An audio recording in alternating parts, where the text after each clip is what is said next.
Okay. Hi, Abhinav. Hi, sir.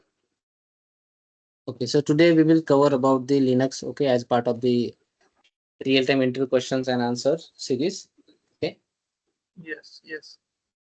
so we will not repeat once again that introduction and other stuff because we already covered in the day one. So today we will directly jump to the Linux part. Okay, Yes. so how you comfortable with the Linux? As a good, Okay, if I tell you like how you can rate yourself like out of five, how would you rate out of five? yeah, 3 or 4, sir. Three or Out of four. 5, 3 or 4. What about the troubleshooting? Troubleshooting here about 3, sir. Okay. So obviously, then did you get a chance to install any operating system Linux flavor on the any physical machine or VMware? Yes, sir. As we are installing the as a web server using Nginx, Mm-hmm. as we install Nginx, sir. So by using as per the operating system, like if we are using the Amazon Linux operating system, so for that we are using the yum command sudo yum install Nginx. And if we are using the operating system as a Ubuntu, so for that we need to use the apt command sudo apt install Nginx. So Mm-hmm. after installing the Nginx, so we need to enable it by using sudo system. We need to start that web server by using command sudo systemctl start Nginx, and we need to enable it by using sudo systemctl enable Nginx. After Okay. enabling, that will be running, running on the as we install on the server. So if we access that, so for that we need to use the public IP. Where if we are using the AWS, so we need to use the instance public IP.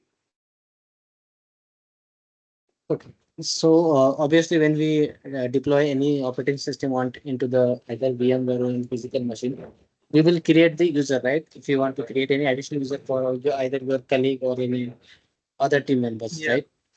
So which command you yeah. will use to create the users in Linux? So for that we are using there will be two commands for creating the users. So that will be the we need to use the super user for that we need to use the super user by using super user permission we need to use create we need to create the users. So for that sudo user add permission and the username, and by using sudo add username. These are the two commands for using to create the user in Linux. Okay. Okay, once you create the user, how would you set up the password for that particular user? Yeah. So for that we are using the password command. So sudo password passwd, and for that user give the username, and after then we are getting the to type the password. We need to type the password and we need to again retype that password, and after then we got the confirmation. Okay. So during let's say you are executing to change the password like passwd space your username, but you are getting error like permission denied. So what could be the reason?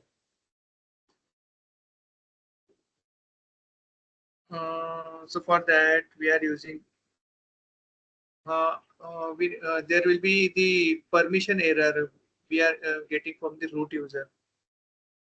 So for that we are creating the users at root user using the sudo command. Okay.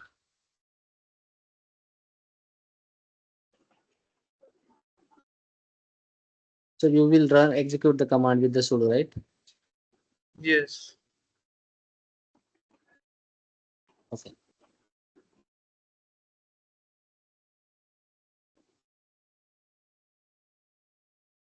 Now coming to this permission, like what is the meaning of 777 permission in Linux? 777 permission is used for read, write, and execute permission for owner, group, and others. Okay. So that means it's a full control to the Full access, yes, full yes, access. full control to the yes, full that the meaning of full access meaning for any file or any directory. The 777 permission is for read, write, and execute. Okay. Then what's the meaning of 421 in permission? 4 means read, 2 means write, and 1 means execute. That, that is the meaning of that numerical file permission. Okay. And which command you will use to change the permission? Chmod, sir. Chmod. Okay. So what is the difference between chmod and chown? Chmod command you use for changing the file and directory permission, and a chown command is used for changing the file and directory permission uh, uh, at ownership level. Sorry, come again.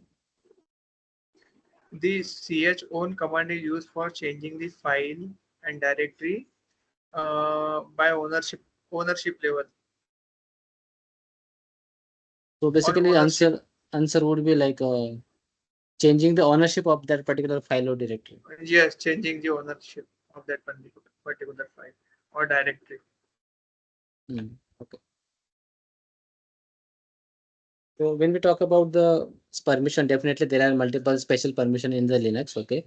So I have one of the situation, like I have one of the folder, like you can consider as a test folder or demo folder. I have two team members. One is ABC, another one is, or you can say as user one and user two. So user one want write permission for that particular folder, and user two want only read only permission. That is the requirement. So how we can set up that? So for that we are using the sudo state fscl -mu colon user one name and giving the permission as a read write permission, and that file or folder colon uh, user after then colon after then giving the permission, and then file or any fold directory name. And similarly for second user also, using the command sudo state fscl -m u colon username then colon then permission and file or folder name, sorry, directory name.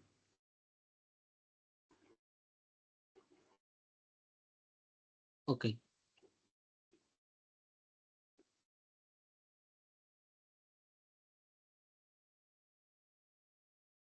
So one more question, like definitely there are we when we want to use any linking in Linux, there are two type of links, right?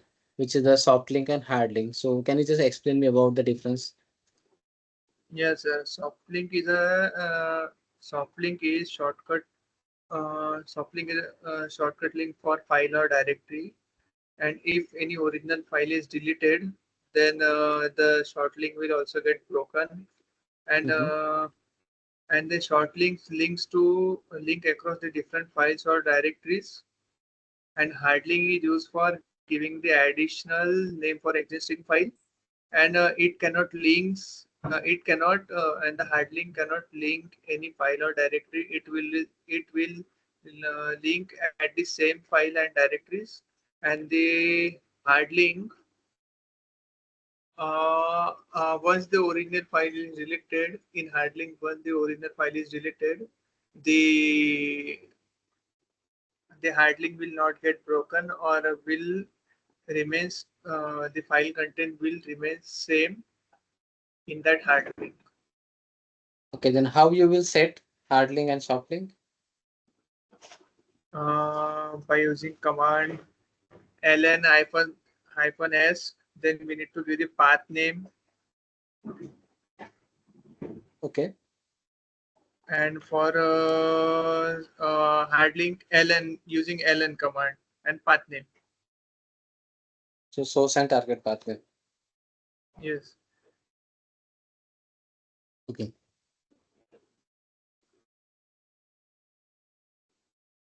Okay. So I have one more situation like I have a EC2 created on the Linux.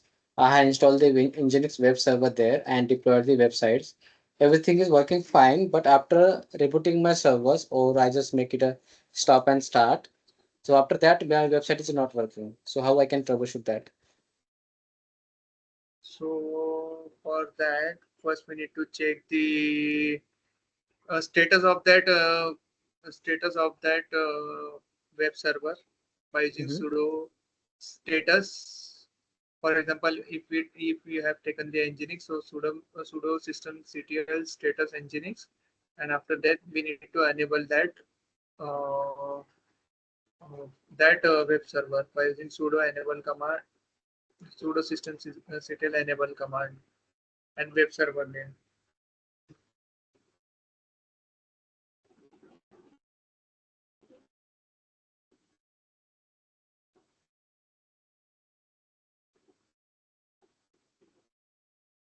Okay. Hello, Yeah, yeah. sir. Is it correct, sir?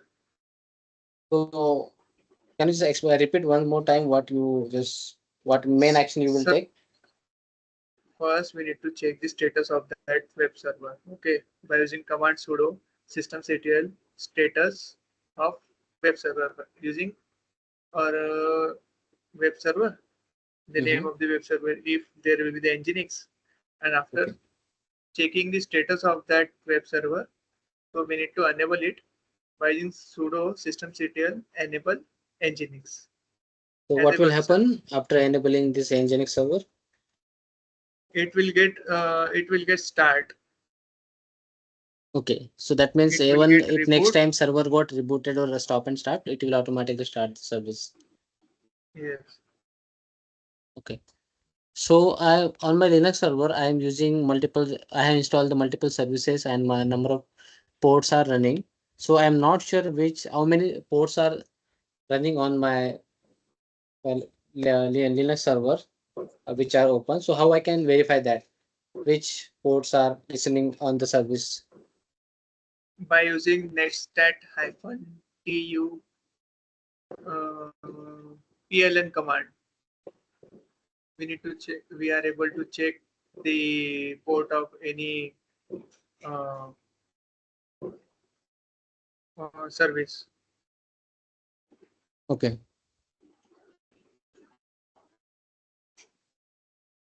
So you have created one EC2 instance for the Linux machine. You are not sure how many. I mean, what is the configuration of the memory? Then how you can check how much memory By allocated and how much free. by using free command we need to use for that to check the memory. Okay. If I want to check memory size in GB, then which command or parameter you will pass? Free hyphen rm. We hyphen rm. No. I want to know the status in GB for the whatever the allocated memory. Sir, will you please know me that we need to use free command, but Yeah, but some parameter is there. Like if you want to check yeah, in free MB, hyphen tm. yeah, that will show in the megabytes MB. If you want to check memory allocation in GB, then you have to pass the free hyphen G. That will show Free in hyphen the g. Oh, okay. yeah. Okay. So now coming to the memory part, like so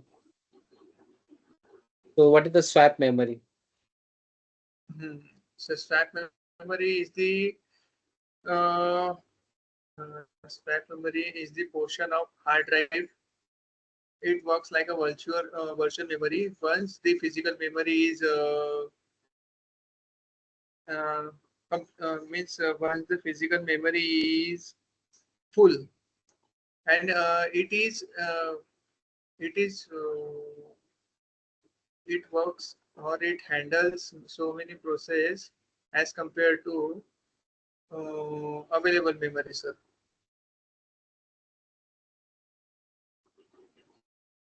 Okay, so swap memory basically act as a virtual memory, but whenever the system gets more memory power, then we can create the swap memory from the hard drive. So where Yes. your storage part will act as a virtual memory. Yes, sir. Okay, so I have installed, as you know, in the context of we have I have installed the Nginx web server. My website is working fine. So somehow my website is working little bit slow. I mean the performance degradation.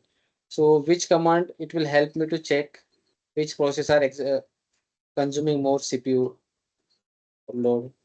By using top command, sir. Top command is used for checking the CPU utilization, and in an stop also command will be there to check the CPU utilization process. Okay. Any other command to check the load? Yeah, top command will definitely show the number of process and which process consuming more resources. But any other commands where we can check the load? Uh,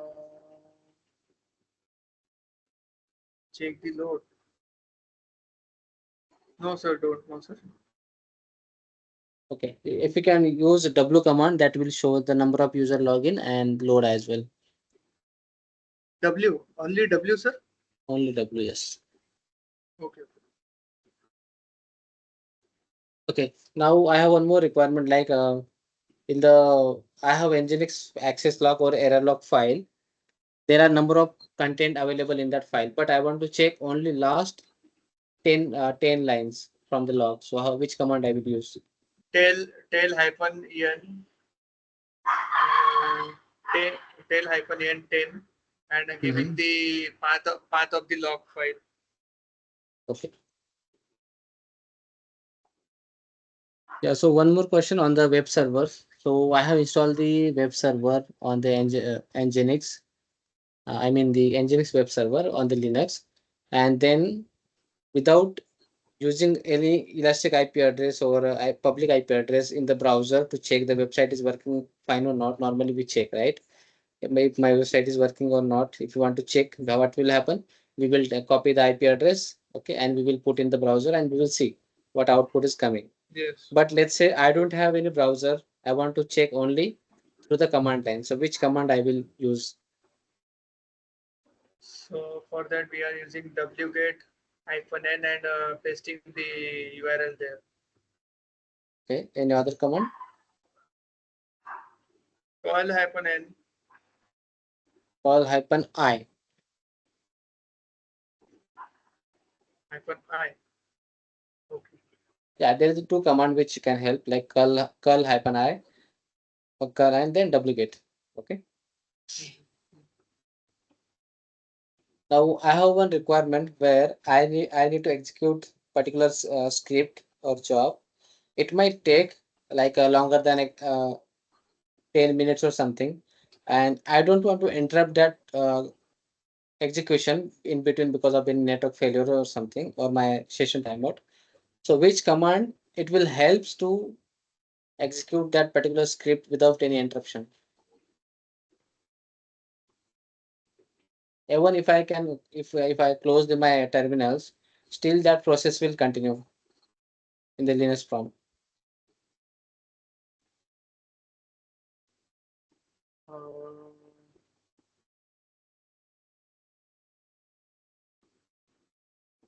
Or let me make it simplifier. Okay. So what is the use case of screen command and watch command? huh. Sir, screen command is used for detach the session and watch command is used for monitoring the changes. Okay. So basically, when as I said, one situation, right? If I want to, if I don't want to interrupt any execution, which command we will use? So in that case, you can use a screen command there. When you log into any particular Linux terminal, you can use a screen command. So what will happen? Screen command will enter into the particular session inside the terminal where you can execute whatever the commands or script you want to execute. Okay. Then you can detach that session. Once you detach that session, it will generate one session ID.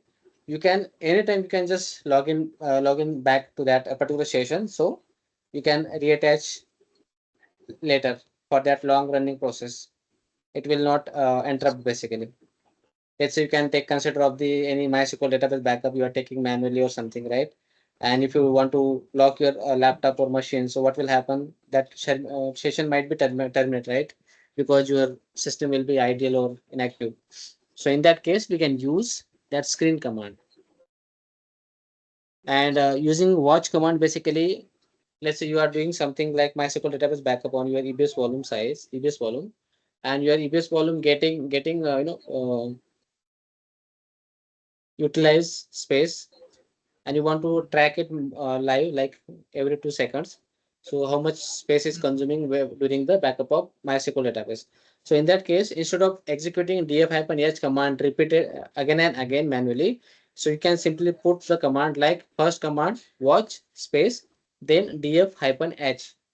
So what will happen? The Okay. watch command will repeat that same command again and again after every 2 seconds. Okay. Okay.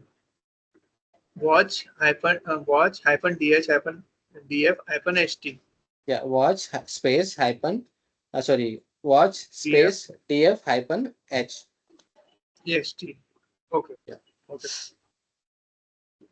you can give the space between df and hyphen h. Okay. Yes. Okay. So I'm using my Nginx web server and my application using lots of log there, application logs, error logs, okay, access logs.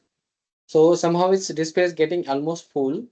So I don't want to increase the disk space unnecessary because there are log file I identify by using some command like df-h and du-sh, okay, which folder consuming lots of space. So I came to know that log file is getting more utilized. I'm consuming the space. So I deleted that log files. Okay, I deleted those log files. Still my server display is showing almost full. So what could be the reason and how we can fix that?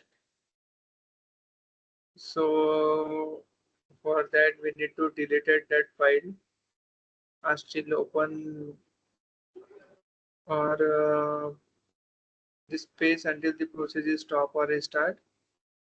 And uh,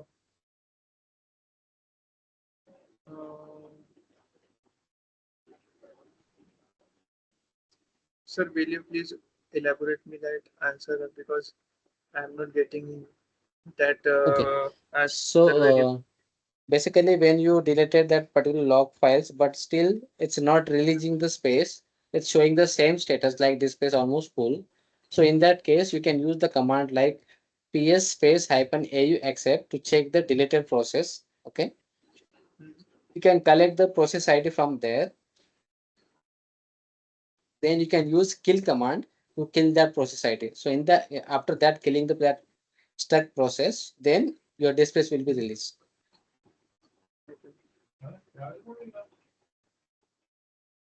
Is that clear?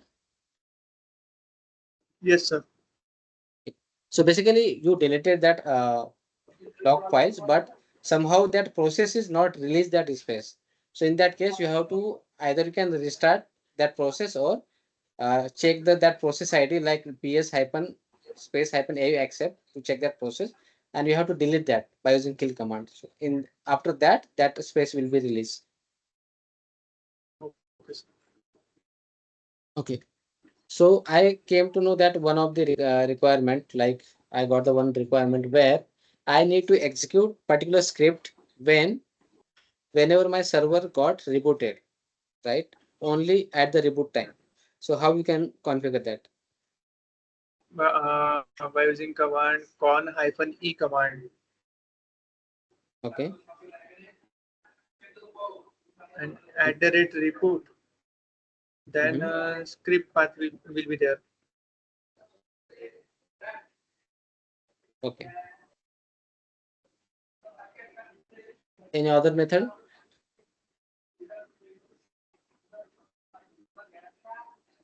Sir, I know only this method. Okay. You can just read about the rc.local file. Okay. You will understand. Okay, sir. Even you can just simply Google like what is the meaning of rc.local, you will get that idea. Okay. So in Linux, we have, as we discussed about the permissions, so there are one more thing like sticky bit session. So can you just elaborate that? What is the sticky bit session Yes. and when we use that? The sticky bit is a special permission that can be set on directories, and the owner can uh, the owner within the file and directories can delete or rename it, and this sticky bit uh, is used for shared resources or shared directories when the users have write permission.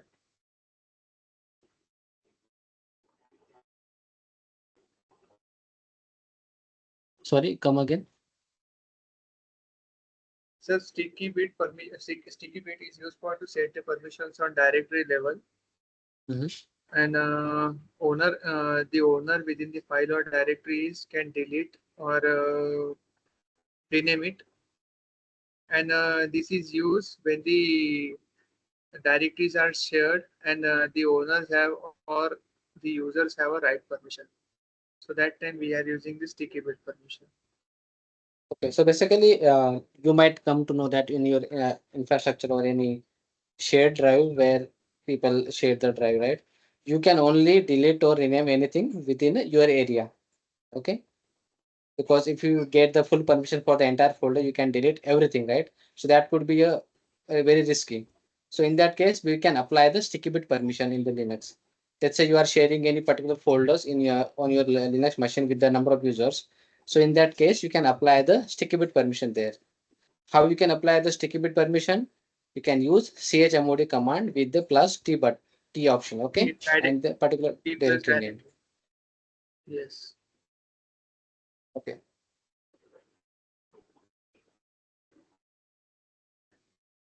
So now what is the default directory in the Linux that has a by default sticky bit permission? Default directory. Hmm? Default directory in means what you said, sir. What is the default directory in Linux who has sticky bit permission by default?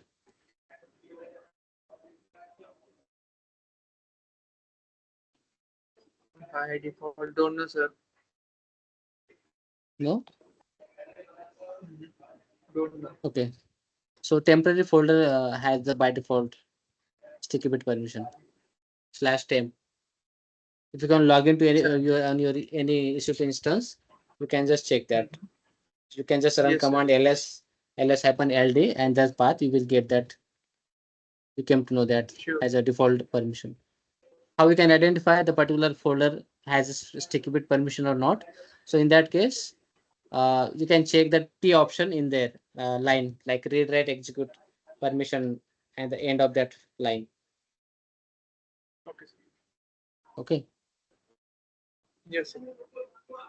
So I have only few questions pending now, like how you can check the run level in the Linux. Run level. Yeah. Run level. Don't know, sir. Okay. So you can simply use the command run level. It will show the whatever the run level you are working on. Okay. So basically there are 7 run levels, which is from run level 0 to 6. Okay. Mhm. So basically we can use command init 0 init space init space 0 to shut down the system. Even we have the command like power off, shutdown like that, but still you can use init 0 where you can use that run level to shut down your system. Run level 1 for the single user mode, then other 2, 3, 4, 5, 6. 6 you can use for the rebooting the machine.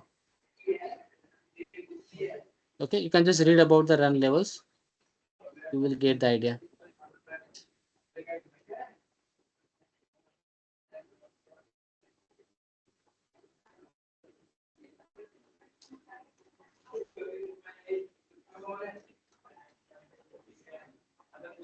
Okay, I think almost I'm almost done. Okay, for the as a part of the Linux. So definitely going forward, we will try to cover more real-time scenario and the troubleshooting cases. Okay, in the coming session. Yes, sir. So